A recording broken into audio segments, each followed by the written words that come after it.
Hi, this is the Cavness HR Culture Podcast, and I'm your host, Daniela Young. Our guest today is Larry Naylor. Are you ready to be great today, Larry? Absolutely. How are you doing, Daniela? I'm doing great. Wonderful. Your name's a little bit of a tongue twister, so that's fun. It happens every now and then. Larry is the president and chief operations officer for Naylor 2 Enterprise. N2E is a veteran and minority-owned small business that provides corporate training, development, and administrative management consulting services to U.S. and international organizations. At N2E, he's responsible for the conduct and business operations of global transformative leadership and consulting service initiatives. Earlier in his career, Larry gained extensive leadership experience while serving 20 years as a commissioned officer in the Army, where he retired as a lieutenant colonel. He spent 13 years with L3 Technologies, Inc., a $10 billion company where he was the director of training and operations for global trade and master trainer, responsible for providing leadership training to 38,000 employee infrastructure. So Larry is like super leadership guy. He's probably the most qualified leadership guy we have had on our podcast so far. He's got bachelor's, master's, all kinds of training certificates. Most recently got a coaching certification from Georgetown, I believe. And Larry is very active in several different organizations, including the Society for Human Resource Management, Association of United States Army, and the Society for International Affairs. So Larry, can you tell us something that you are working on these days that is super exciting? Absolutely, Daniela. I would have to say there are several things that are going on right now, but what's most exciting is to be able to work specifically for a law enforcement agency. We are working to put together we already have put together a leadership program. And what that program actually does is it's transforming the department. And to see that happening right in front of your eyes, where people from the sheriff all the way down to the sergeant are realizing that there is a better way to do things, and to watch them self-transform, and to recognize that, wait a minute, I'm different because I see myself now. This is amazing. And to watch that transformation take place, it's really, really exciting. Not barring the fact that leadership, when you really look at the essence of leadership, and when you actually sit people down and talk to them about the importance of it, and how you can see the lights come on, and the excitement in thinking that I used to think I really knew how to be a leader, but now I'm really learning how to be exactly that, a leader. So that's one of the very exciting things that we're working on now, to watch that transformation through that organization. And it's so interesting that, because you mentioned law enforcement, and people, I think, tend to think of law enforcement teams, military teams, some of these very high-speed organizations as, oh, they're just great teams, right? They're great teams. They have great leaders. They don't need to work on it. But you're saying that they do need to work on it, and they are working on it, which is great. Absolutely. I think most organizations realize, once someone comes in and there's a moment of silence, and it allows them to reflect on who they think they are as opposed to who and what they should be, they do realize that we probably could do some changing here. And especially in the law enforcement organizations, as you can see, there are the news, things that are going on, and this is the way we've always done it. Well, is it? How's it working out for you? Maybe we should think about looking at another way of doing things, approaching people, talking to people, and things like that. And I think the military is doing, and of course, I'm a few years removed now, but I'm hearing out there in the winds that the winds of change are starting to blow, where the old school military of because I said so is changing now to be more encompassing of the group and what we need to do. Bottom line is, the mission still needs to happen, but just because you ask others instead of just telling them and commanding them, once you ask them, they will probably follow you with the same zeal, purpose, and commitment, because they feel like you love them enough to ask them their opinion and allow them to actually do it. So I think that's where we're headed.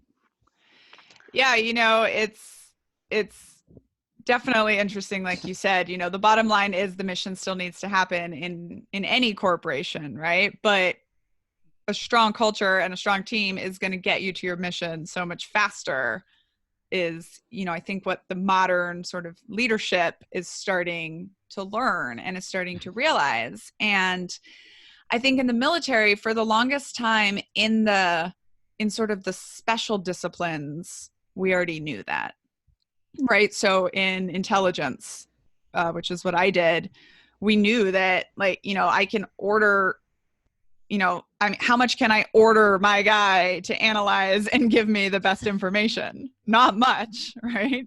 If he's not motivated to do it, you can order a bare minimum of outcomes, but you can inspire kind of a lot more, and I learned that if you let the experts live in their expertise, like they will give you so much more information than you even want. Yep. Yeah. That's true. That is absolutely true. Okay, so Larry, you became an officer in the Army the year before I was born. You retired a few years before I commissioned, which means for the listeners that even though Larry and I are comrades in arms, we both served in pretty different militaries, as Larry kind of already alluded to. So Larry, as we heard, is now basically a leadership expert.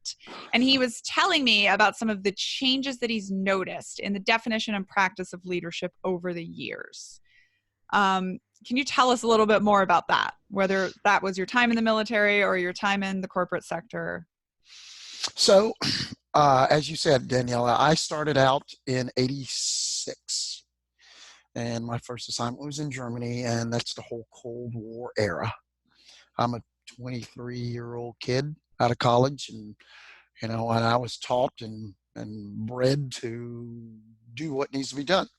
Salute the flag, make it happen. And I grew up through that time, from the Cold War, the wall coming down, and then through Gulf War I, and all the way into um, 9/11, unfortunately, and deploying into Afghanistan with 101st in the 9/11. So I think my career spans a lot of different things in there. I mean, a lot in a short amount of time. In that 20 years, we went from Cold War all the way to post 9/11. A lot of stuff in between there. So what I learned as I continued to mature in the military, I grew up in an environment where you just do what you're told to do. You don't necessarily question, you just execute. You do that well, you succeed, and then you go to the next level, and you expect everybody under you to do the same thing, and they execute, and it just works. Um, and I will say, when I moved from Afghanistan coming into the Department of State, I spent about 5 years there at State Department. I had just left Afghanistan, and I flew back to the United States, and there I was. And the environment was totally different. And the language was different, and the actions were different. And I struggled because I didn't understand that there was a transformation that was taking place from the military side to coming to the United States Department of State. And the leadership styles were different. And then from there, I went to corporate America, and the leadership styles were absolutely different. And I would say that I kind of lived through that to state government, local government, excuse me, to federal government, and then to defense contracting. And I have realized that leadership is distinctly different in each one of those areas. But ultimately, today, after I had an opportunity to teach leadership to, as you said, a 38,000 employee organization, I lived leadership and probably didn't even realize how much you learned and gleaned out of being a military person over the years, being thrust into it. Today, after understanding and believing that this is my calling now, I do see that there are different ways to lead. And I have started to look at the transformational leader, the one who, and I know I used the word love earlier, uh, if you can't love me, you can't lead me. Now, most people would say, I don't believe in that touchy feely part of things. Just do what I say. Well, love has a big meaning. Love means, do you love me enough to where, as the leader, would you sacrifice yourself for me? Would the leader sacrifice themselves so others may gain versus sacrificing others so that they gain? That's one of the things that I think is really important. And as we get into this new type of leadership, we start to realize that you can't lead the way you used to. We're in an organization, we're in a time where 4 generations are together, and there are 4 generations worth of thought. And there's all kinds of diversity things that are going on now. And that same square hole leadership is probably not going to fit in today's round hole. So I have started to realize that there's a lot of changes that are taking place in leadership, and we're at the cusp of this transformational leadership shift. And it is great to be there, and I have a lot to offer, and I'm looking forward to hopefully getting in front of even more people and explaining to them and getting them to realize that there is another more effective way to lead people to the things that you want them to accomplish. It's interesting, Larry, that you said people find talking about love and leadership to be touchy-feely. And most people would probably categorize military leadership as not touchy-feely. Absolutely. But the first thing we learn as leaders in the military is what? Leaders eat last. Yes. And there's actually a great book with that title now on leadership. But the whole concept of that is exactly what you said. You, through eating last, you are signaling, I am willing to not eat if there's not enough food, which means, going way, way back to Homo sapiens fighting for food, I am willing to die for you. We are in modern day 2019 signaling to these people, I'm willing to die for you. Will you let me lead you? Yes. By eating last. That's right. And that's a very hardcore, not touchy-feely concept. It's funny you should say that, Daniela. I use that term a lot when I'm teaching leadership. Leaders eat last. And for some people, it's like, what? I have to eat first because I got to have nourishment to be able to lead the people. No, it is a sign of sacrifice. It is a sign of devotion to your people. So grasp that. Leaders eat last. So good point. And, I think probably for all of us, you mentioned being a 23-year-old kid right out of the academy, right? Or out of ROTC. Out of our ROTC program, that's correct. And, I had a similar experience, 22-year-old kid out of a commissioning program, and you are obsessed with being the best, right? Like you think you need to outperform everyone else. And how long do you think it took you to realize that being a leader was not about you, but was about your team? It's funny that you should ask that question because there's a paradigm in there. Back in those days, there was the zero defect army. I mean, you have to be near perfect or you walk on water and you just get wet to the ankle. I mean, you had to be that person. So what it caused is this, do not mess with me, don't touch me because I got to be perfect. So micromanagement was a huge thing. All kinds of things came into play that caused people to be that way.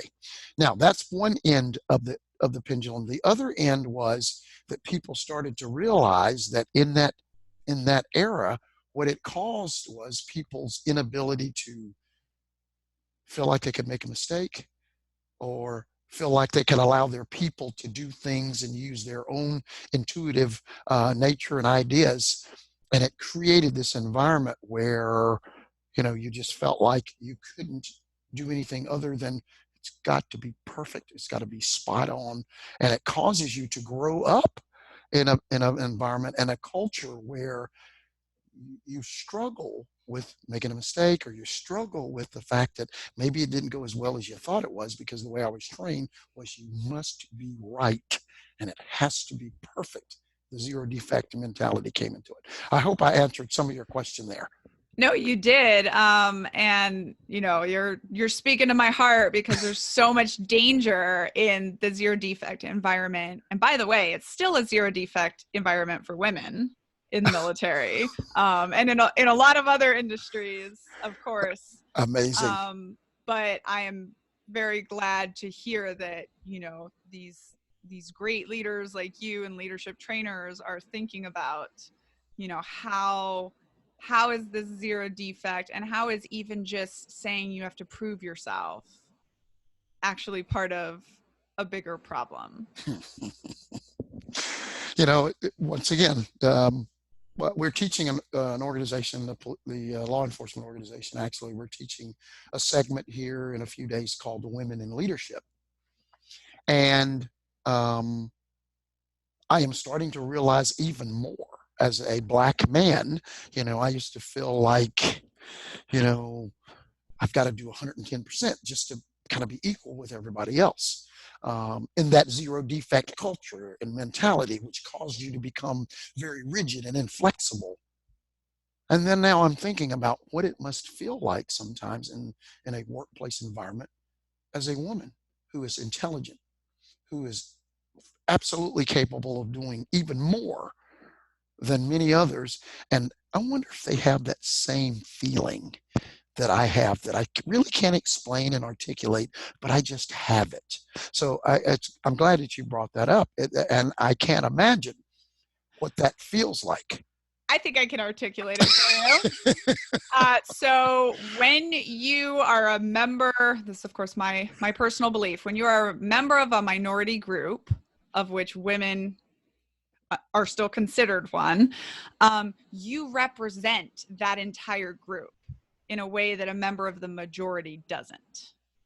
Mm-hmm. So, for example, when you, Larry, as a man in the military, messed up, did something wrong, made a mistake, you were Larry the soldier making a mistake. If I mess up and make a mistake, this is why women shouldn't be in the military. Right.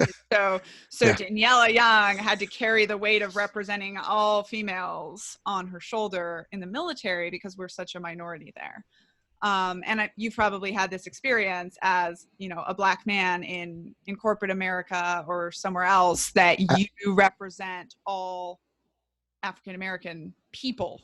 That's right. In all of your actions, and that is far too heavy of a burden for any of us to carry. Yeah. You know? And also with that, because it is absolutely true, where you feel like you are representing, as a leader, you're representing the greater organization or people. So everything you do is going to maybe impression others that are watching to have a perception of everybody that's like you that follows. So what it causes is it causes you to feel like you have to ensure that you present yourself the best at all times, which actually comes back to, you know, part of that thing that works within you as a leader, where you feel that that has to be the case, and you're constantly, you know, making sure you push yourself to do that because you are representing something much bigger than you. So Yeah, one of my biggest leadership lessons was, you know, I thought I had to be perfect all the time, and I generally was or tried to be. And then one day we had to go play volleyball, and I am quite athletic, but I fall on my face playing volleyball, like on my face in the sand. It is not pretty. And my soldiers loved it. They loved it. And I had this complete epiphany that, oh my God, like by making myself perfect, I am not connecting. I am not humanizing myself. And so how am I going to lead them? Because they know they're not perfect. They need to see their leader also not being perfect. And I feel like when you realize that, then, you know, that's something you can put into practice in your workplace. You can say, hey, you know, every month we're going to do something that, you know, none of us are good at yet, and we're all going to figure it out together. You know, that's one of the things that I try to impress upon, you know, people, leaders, is the fact that transparency is okay. And it is okay to be human. And your people will appreciate the fact that you show yourself such as that, and human is that, and you're fallible, and you don't know everything. That's why I need you. I need each and every one of you because I can't do it by myself. And you have the wherewithal and the ability. So when you fall in the sand and do the face plant, I could imagine as you were saying that, you know, they probably realized, ah, ha, ha, wow, the officer just did a face plant, and oh, that's it kind of breaks the perfect persona that was kind of portrayed out there. And also, they probably realized that, hey, it's okay. Especially if you were able to, play that off and work yourself through it and show that, hey, guys, ladies, I'm here. That's right. Let's play some more volleyball. And they were like, that's my kind of leader. Yeah, exactly. And also, I'd be interested to get your opinion on this. When you allow people to see holes that you have or places where you're not perfect, well, other people might have skills in those areas that are on your team that have a specific skill in that area that you wouldn't have known about. So, yes, there are 5 principles that I kind of adhere to when I'm doing training: empathy, esteem, support, share, and involve. I used involve not last but not least. Most of the time, leaders will give someone responsibility to do something, but because there's zero defect mentality, or they feel like it can't be done as well as if I were not doing it, they tend to remove the responsibility to the individual.